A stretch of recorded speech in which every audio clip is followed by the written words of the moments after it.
Na Cova da Beira, as obras da segunda fase também entram num impasse.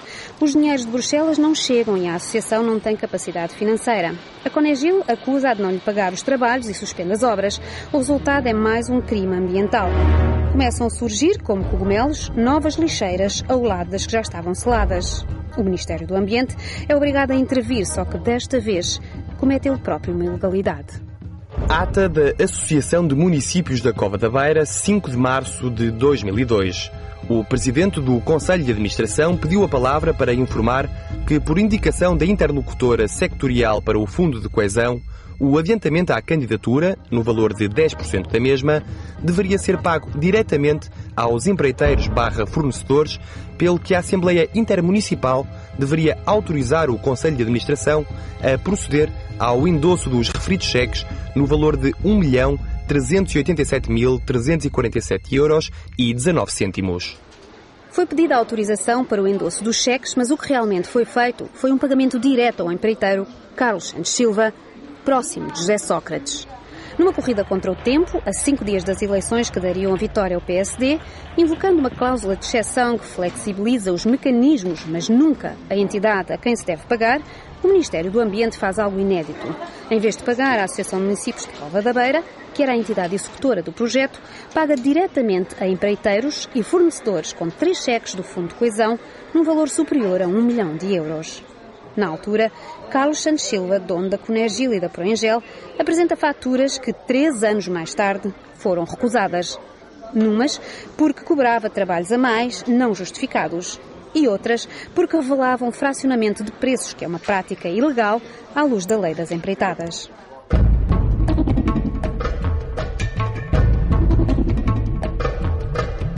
Alguns meses depois de ter metido os cheques ao bolso, a Conegil entra em processo de falência. Os subempreiteiros começam a bater à porta da Associação de Municípios. Reclamam dinheiros de trabalhos que a empresa Conegil nunca lhes chegou a pagar.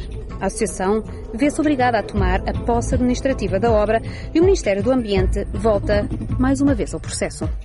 O Ministério do Ambiente apercebe-se que, de facto, entre nós e a HLC há aqui algum curto-circuito de entendimento e diz respeito só, exclusivamente nesta fase, ao pagamento atempado da deposição dos resíduos.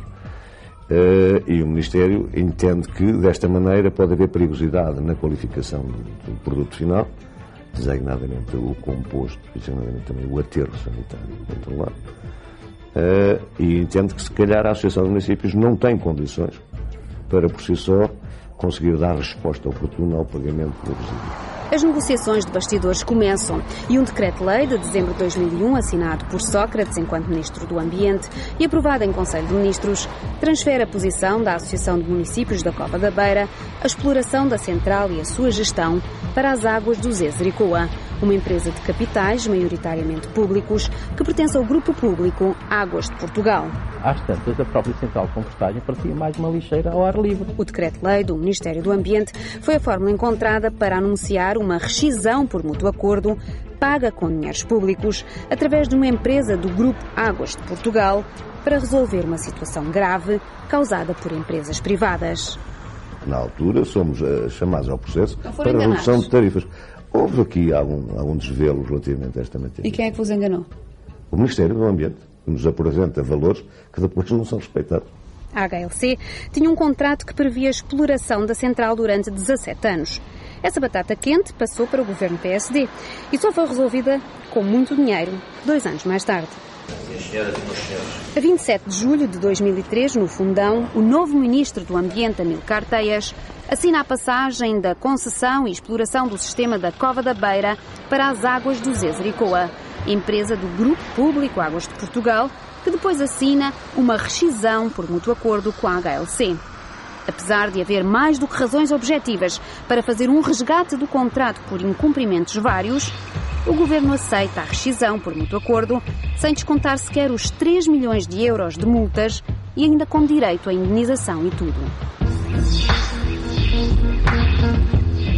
2 anos depois de acabar a central de compostagem, Horácio Carvalho, empresário da Covilhã e dono da HLC, que está neste momento acusado de corrupção ativa e branqueamento de capitais, sai do processo com um cheque de quase 6 milhões de euros na mão. Ou melhor, mais de 8 milhões se tivermos em conta o contrato de factoring e as dívidas do consórcio aos subempreiteiros. Tudo pago com os dinheiros das Águas de Zezer e Coa. As Águas de Zezer e Coa e o Estado e a HLC acordam que há uma verba a ressarcir à HLC. Tem ideia de quanto é essa verba? A verba foi voltada. Eu quero acreditar que andará junto dos 8 milhões de euros. Quem é que vai mais uma vez pagar?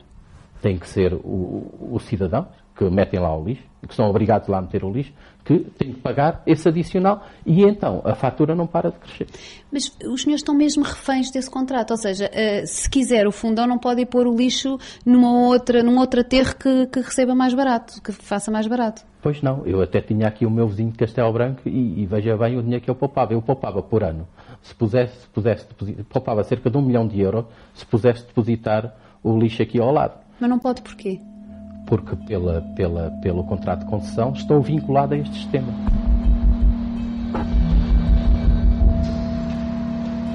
Hoje, em 2009, feitas as contas, a central de compostagem da Cova da Beira é mais um aterro controlado do que outra coisa. Um aterro que em maio de 2013 ainda funcionava sem uma licença do próprio Ministério do Ambiente. Um aterro caro que na prática recebe por ano 75 mil toneladas de lixo e faz apenas a compostagem de cerca de 30 mil. Isto apesar da HLC, no seu projeto inicial, prever transformar 50 mil toneladas de lixo orgânico. Com este tipo de tecnologia podíamos diminuir muito o impacto ambiental que este aterro tem.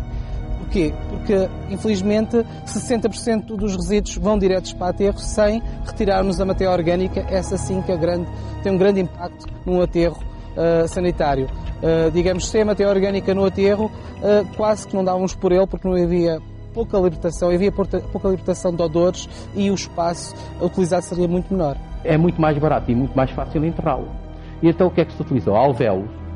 Aquilo tinha 6 alvéolos que supostamente deveriam ter uma duração de 17 anos para ser ali depositado o lixo remanescente, ou o lixo que não fosse orgânico, acabou por absorver a maior parte do lixo que vem para a central. O que significa que está a enterrar todo o lixo, tanto o orgânico como o outro.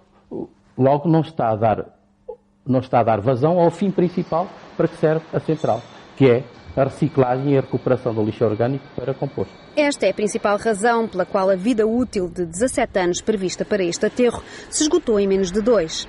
Depois foi necessário construir um novo aterro para enterrar o lixo. Novos alvéolos foram recentemente construídos. Imagine por quem? Ata Águas do Zezer e Coa, 6 de setembro de 2006. Concurso público para a concessão e construção do segundo alvéolo do aterro sanitário da Cova da Beira e da estação de triagem do Sistema Intermunicipal da Cova da Beira. O Conselho de Administração deliberou adjudicar a empreitada à empresa Tomás Oliveira Empreiteiros S.A., HLC Engenharia e Gestão de Projetos S.A., no valor de 3.674.693 euros e 22 cêntimos, acrescido de IVA. Devo dizer que esta central de compostagem tem tido sistematicamente ao longo dos anos sido alvo de investimentos sucessivos. Quem é que paga isso? É sempre o mesmo. Quem paga é sempre o cidadão, é sempre o contribuinte.